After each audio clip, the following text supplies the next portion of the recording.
Good morning. Welcome back to the vlog. Happy Saturday. Um, Today's vlog is going to be a little bit different.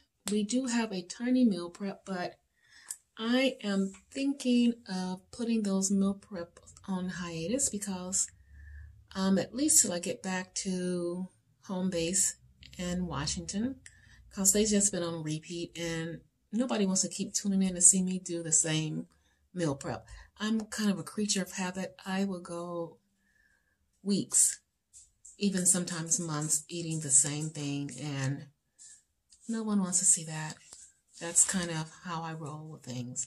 But today will be kind of a talking video, and I'm going to try my best to update some of the newer members on sort of my history, and we will kind of in a roundabout way get to where I'm at right now.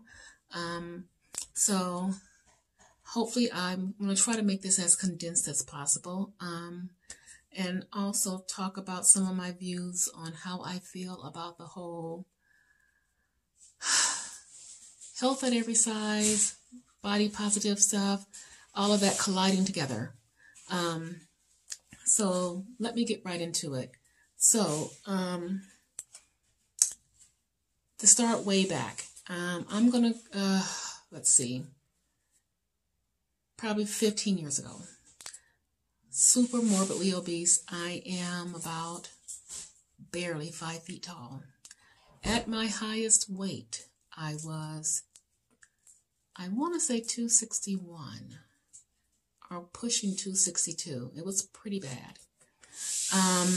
I had joint trouble. I had all kinds of issues. It was really, really bad. Hold on one second. Okay, I apologize for that.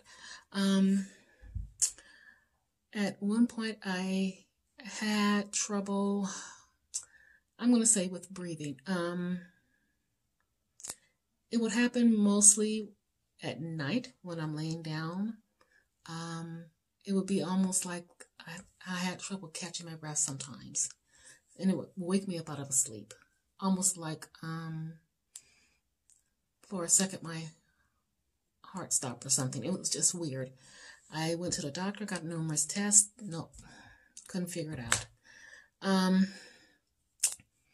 can't remember the year. I went to my daughter's graduation. I flew. I wanted to go first class. I'm like, this is a big moment for me.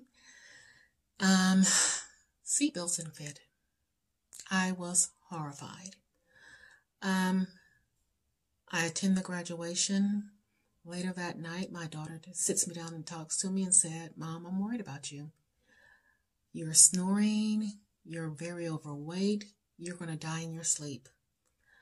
I mean, what do you say to that? You know, she told me I have to do something. I have to get it together. I came back home. I thought about it.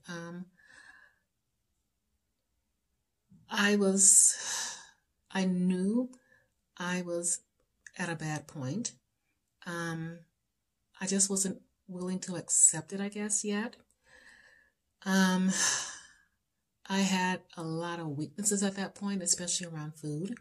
My biggest vice was carbs and sugars and, stuff like that. The pastas, the rice, the cookies, the breads, all that bad stuff.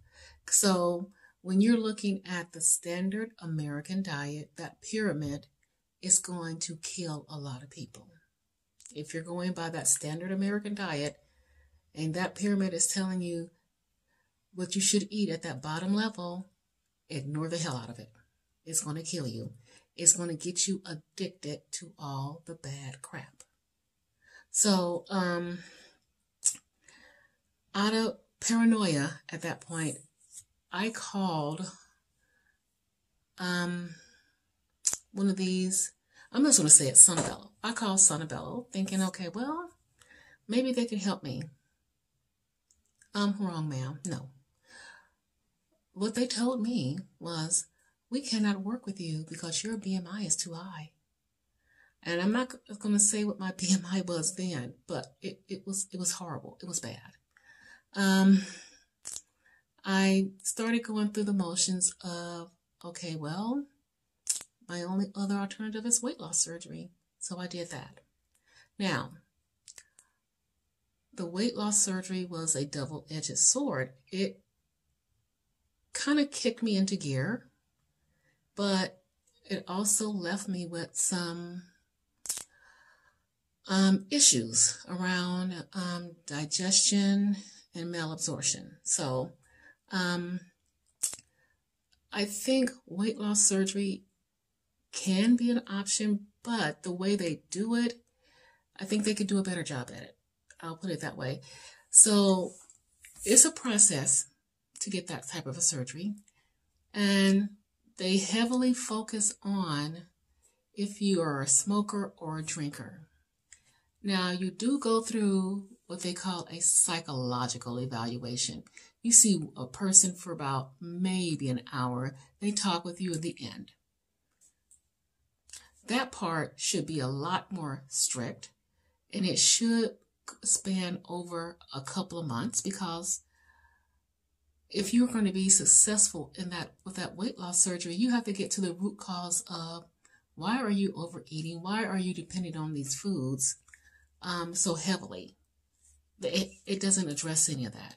But if you are a drinker or a smoker, there's no way they're giving you that surgery until you get rid of those devices. And it all should be the same way with your mental health.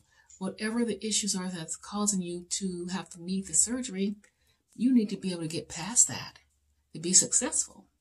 Because statistics are that once you have it, you do have that honeymoon period. But after the honeymoon period, what they don't tell you, a lot of people, you can go back to eating the same things and balloon up again, and a lot of people do. But so long story short, because I don't want this to get too long, after that, because I never really had this, my head wrapped around what healthy eating was, coming from a very, very poor background, I stumbled upon paleo, and that is a wonderful way to eat. Very clean, very nutritious. It's not super restricting at all. Anyone can do a paleo diet because it's just removing the bad, toxic, inflammatory foods. But you're still left eating quite a few, of the really good carbs. You still can have like your sweet potatoes, all that stuff. From that, I got into the community of low carb. I don't remember how long I stayed with paleo. I knew I did try Weight Watchers at one point and was successful with it, but I'll pivot back to that a little bit later. And from the low carb, I slowly transitioned to somewhat ketogenic. Now, my real success, even after going through all those different phases of eating, was me actually going to counseling and starting to tackle some of my issues, and then really drilling down on foods that was not right for my body. That really triggered me, and that made me feel out of control. That would spike my blood sugar too much and gave me cravings and all that stuff. So at this point, I'm doing a mixture of low carb keto. And I'm going to pivot back to the Weight Watcher thing. So in the midst of me doing the whole low carb and keto, I still online follow a lot of people that did Weight Watchers. And I was like, they're having success. Let me try it. Wrong. I think what happened was the reason it worked for me way back when was because I was so super morbidly obese. But once I had lost a great deal of weight, and then I switched and the one thing with that is that you cannot eat like low carb really easily with Weight Watchers with those points. So to keep your points low, you're going to be eating a lot of carbohydrates. And for some reason this time around, it did not work for my body. It went the total opposite. I gained weight. Even though I was staying at a deficit, I gained weight. So that was a no-go. So for me, it was counseling and then really paying attention to the foods. Now, does that mean I gave up every single food that I like? Yes and no. There are some foods that I do really like. I had to give up, but I will eat them only every so often. And my every so often is not every day or once a week. It might be once a month. So that's that. I'm going to talk a little bit about health at every size. Now, I wasn't regularly going to the doctor when I was that heavy. So I can't really say if my blood sugar was out of control, but I'm going to imagine that it was more of the higher end. Since I do see it fluctuates even now that I'm at the normal size, even with some of the foods that I eat, sometimes it can go pretty high. To me, now this is my opinion, you cannot say that you're healthy if you're morbidly obese. Now, you can say that you don't have maybe high blood pressure. You can say you don't have diabetes. But you can't say that you're not putting stress on your heart or stress on your joints. Now, the whole thing with body positivity, that sort of stemmed from people that wanted to feel good about their bodies, and they may have had some type of an accident that left them with some type of deformity. It wasn't so, I think, the health at every size movement sort of hijacked that and said, okay, well, that applies to us too. So no, it does not. It does not. Now, am I saying you can't love your body if you're overweight? Heck no, you need to love your body because you need to love yourself enough to not let food kill you and to get healthy. So you can't be healthy at every size. And body positive to me is loving your body enough to know that if you are doing something to harm it, be it food, alcohol, drugs, or whatever, that you need to stop. And if you can't stop, you need to get help to stop.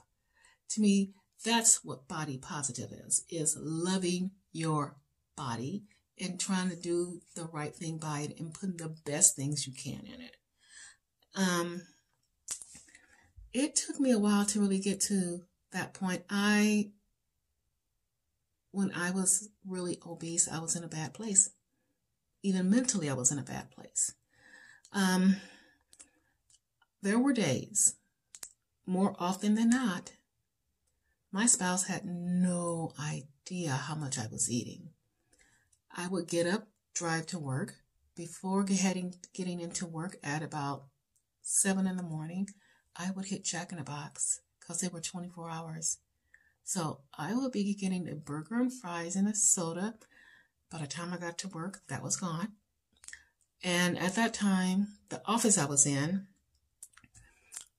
there was treats everywhere. I mean, cookies and donuts and all kind of stuff was there. I was indulging in that. And if someone said, oh, I'm going to go to get lunch, of course, I ate out again. Then I get home and I eat again. Who knows how many calories? I'm going to say I was probably consuming close to 3,000 calories a day. Easily. Now, if you have a loved one that you see spiraling. Sometimes people are very good at hiding it. If you see them spiraling and you see them just gaining and they're doing things that are detrimental to their health, please step in and say something. My daughter is probably the reason I am here today, because she had the guts to say something. My son would never say anything. Mom, I love you. If you're happy, I'm happy. My spouse wouldn't say anything. I love you no matter what size you were. And that's fine. That's fine. But I was not a healthy person. I was not a healthy person. And if you have someone in your life that is struggling with any type of addiction, be it food, alcohol, whatever it is, try to step in and help them. And sometimes you can't. Sometimes the thing is, you try to have a conversation with them, they're in such denial. They are going to find an excuse for everything or make it sound like you're trying to attack them. But at least you gave it a shot to try to help them and let them know that you care and you're concerned. So that's kind of my story around in a nutshell, because I know I combined a lot, because I don't want this video to be too crazy and too long. You know, I get it. Being morbidly obese is not healthy. It's not fun. It's very dangerous. Having addictions is very dangerous. Be it whatever that addiction is. It could be to sugar. It could be your food addictions. It could be your alcohol. It could be drugs. It's a whole host of addictions out there. It's not good for you. And if you see yourself going down that road, I encourage everyone to get help with your addiction. Now, you can be a big person and not have a lot of these comorbidities going on, but that still doesn't make you healthy. Body positive is, to me, loving yourself enough to say, if you have stuff going on with you, loving yourself enough to say, you know what, in spite of all that, I'm going to do what's right for my body to get my body healthy. I'm not going to let these addictions or whatever it is take over. I love myself enough to go through painful changes, to do things that were hard. Was it hard for me to make all these changes, even though they were kind of almost gradual? Hell yes, it was hard and painful. Very hard. Very, very hard. I went to eating crap to eating mostly what I would consider pretty much healthy. I look back at it now and it's like, my God, I treated my body like a dumpster. It was pretty bad. But fast forward, I'm glad I'm here where I'm at now. Can I still improve? Heck yes, I can improve. And that's what made me start vlogging a lot, was to have this record of where I started and where I'm at now. Because I was very, very obese and unhealthy. I was going down a very bad road. Did I love myself? I'm going to say not really. Because if I truly was body positive and loved myself, I would not have done that to my body. So that's my viewpoint in a nutshell. Also, well, a lot of stuff combined together. Some of my history, because I have a lot of new people, and my thoughts on health at every size and body positivity. So I'm putting this at the forefront because I did do a meal prep, but it's the same old stuff, so you don't have to stick around for that. But I did want to have this quick conversation, which I plan to do another one much more in detail and probably in different parts, maybe a part 1, a part 2, a part 3, because it can become pretty lengthy. So on to our meal prep, and today is the 1st of the month. of October, and I did do Derek's journey. Well, I am part of Derek's step journey. He actually reached out to me to ask me if I wanted to be one of the coaches for the step journey, and I had to decline due to, everyone knows, my daughter is going to be having her baby this month, and I'm kind of on call. But I was excited that I was even asked to do that. I was never a physical person, and the month before last, because we have these step challenges every other month, I clocked in over 868,000 steps. So it's starting today, and I'll give you a total at the very end of what my steps were for today. But I'm getting more physically active. I've been at the gym. This is the longest my gym stint has ran. It's been almost 2 years. I think anytime I would try, I would give up after about, I'll say, a month to 3 months. But I'm really enjoying it. I'm finding that the gym helps me mentally. It keeps me sane. It's good for my joints, good, for me to build muscle and all of that. But it also helps me a lot mentally. So, okay, with that being said, we're going to pivot to the food. Then at the very end, we'll talk about our steps. So, see you again at the end. Alrighty, we're going to end the vlog for the day. So we're not going to put in a food prep because it's kind of a repeat of what I've been basically doing. When I do something different, I'll let you guys know. I'm kind of thinking, because this month is going to be crazy. Between the step challenge and not knowing when my daughter's going to go into labor, no more food prep weekends. Because since we're going to be redundant a little bit. And I'll be heading back home officially. I've been in California almost 1 year, helping with my mother-in-law that has dementia. But I'll be heading home around November 2nd. So I'm thinking then my food choices will probably be changed by then. Some stuff might kind of still be in rotation, but who knows. But steps. For today, my steps were 21,600. So, will I continue a streak of like the 30 plus steps a day? I don't know. We'll see. Some days I might hit that, and some days I may not. But we're going to see. I'm proud of myself no matter what, because I remember when 10,000 was a stretch for me. So, me doing that many steps, I'm happy with it. Okay, so I'm going to wrap this up and get this video up. I'm not including the food. I'm just going to scratch that part of it because the video is long enough. So this was just more of a talking video.